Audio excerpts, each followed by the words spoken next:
Hey, it's your friend Choice CJ here, and I'm bringing you guys a team builder video for week 4 of the UBC season number 5. We are going up against the Colorado Avaluggs, coached by Keegan of Keegan Plays Games. And Keegan was actually a recent addition to the UBC. Our good buddy Will, aka Will the RNG Lord, had to duck out of the season due to some technical problems. And Keegan and his Colorado Avaluggs have decided to take up the mantle. And so this is going to be his first week for the UBC. And let's quickly look at his team. He has a Jirachi, Tapu Koko, Garchomp, Tangrowth, Alomomola, Buzzwole, Crobat, Mega Houndoom, and Salamence. So he has way less Mons than we do. He only has 9 to our 12. But that means that all of his 9 Mons are very powerful and very hard to deal with. The Salamence is really threatening just because it does a lot of work once it gets to a +1. And I'm also afraid of Mega Houndoom. Mega Houndoom is really scary to me. Just because it's very powerful, and its dual stabs I don't really have great switch-ins for it. I could have brought like a Spadef Blastoise or something like that, but I did not bring that, as you can see on the screen.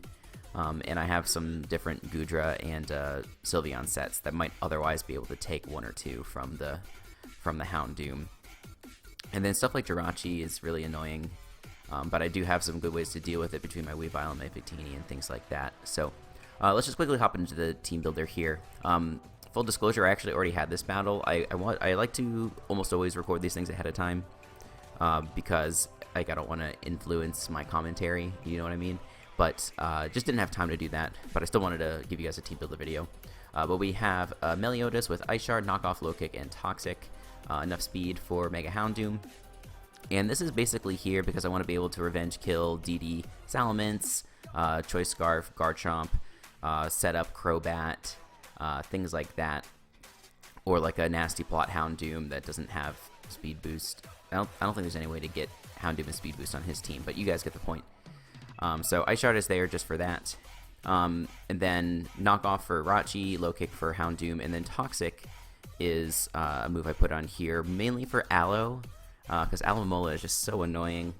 And I don't have great ways to deal with it on this team. I didn't bring any Grass or Electric Stab, so it's going to be a threat for me to deal with.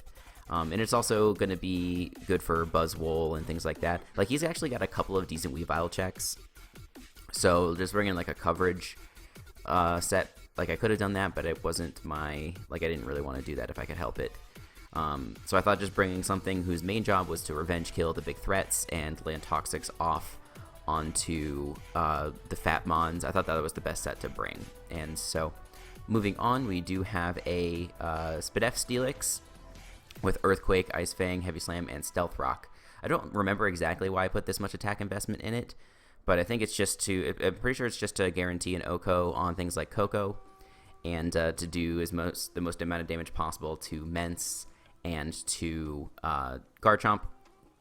And then also, this thing takes on Jirachi very well. So yeah, number one thing that this is meant to deal with is that Tapu Koko, but it also deals well with the Rachi. And in pretty much most Mence sets that don't have either Fire Blast or Hydro Pump. So that is the Steelix, and I put rocks on this thing as well. I wanted to run Assault Vest on this to just make it even better at dealing with the Koko, but I just didn't have the move slots for, I didn't have the move slots on the rest of the team for rocks, so they went on to the Steelix. Next, we have a Fizdef Sylveon, Wish, Baton Pass, Yawn, and Hyper Voice. So this is a pretty decent switch in to the Buzzwole, because he doesn't have great, he has Poison Jab for this, but Kepia Berry makes it very easy to take that thing on. And Hyper Voice OHKO is almost any variant of Buzzwole, even if he's like a full Spadef variant, just because Hyper Voice is obviously really strong. Baton Pass plus Wish is just really nice for supporting Steelix, which is pressured a lot this game, and it also really supports Goodra. We'll see in a little bit what my Goodra set is. I think you guys will like it.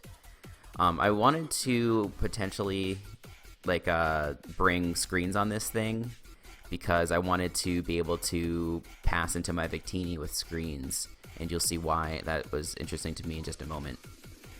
But I ended up not going with that. I went with Yawn instead, This is one of the things I don't like about doing the post commentary team builders, is that this was Jan was definitely a mistake. Or I guess maybe it's nice in this situation. Because he has electric terrain, Jan isn't necessarily that effective versus his team, but I thought it'd be cool to have a phasing option. Like if he wants to like switch in Jirachi on my Sylveon, I can yawn it, and then he either has to decide, am I going to try and get damage off on this Sylveon, or am I going to fall asleep? But that doesn't really work when your opponent has electric terrain, which prevents Pokemon from falling asleep. So that's a bummer. But otherwise, yeah, I just want this as a pivot. I want it to be able to heal up my walls and go from there. Next, we have a Choice Scarf Lando, U-Turn, Earthquake, Psychic, and HP Ice. So another interesting set. Like I brought a fully special set last week. This time we're bringing a mixed set. I really wanted mixed because his best switch into this is probably like a Koba Berry Buzzwole or a Koba Berry Tangrowth. And this set pretty well handles both of those options with both Psychic and HP Ice. HP Ice is also good for like a SD Garchomp, who potentially is holding a Yachi Berry or a Dragon Dance Salamence, or Salamence that doesn't even have Dragon Dance. I want to be able to hit that thing with an HP Ice. If it's Scarf and it has to lock itself into a move, it's probably not going to be able to Oko Lando if I'm relatively close to full. But yeah, Lando is there for those Pokemon. If I can land an HP Ice on them and hit a potential Yachi Berry, that'll be really good because that'll allow Weavile to easily revenge kill. This Pokemon I wanted to run with a Choice Scarf as well because of Mega Doom, because Mega Doom is just really scary. And so I wanted to be able to revenge kill that with Earthquake. And this also, is going to outspeed a non-Scarf Jirachi and stuff like that. So I really thought that this was important. I could have brought a Rock Polish set. Rock Polish would have been really excellent, like with either Flying EMZ or Rock EMZ.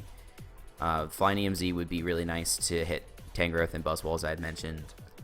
And then Stone Edge is good for Salamence and Crobat. And you just have a really hard time dealing with that.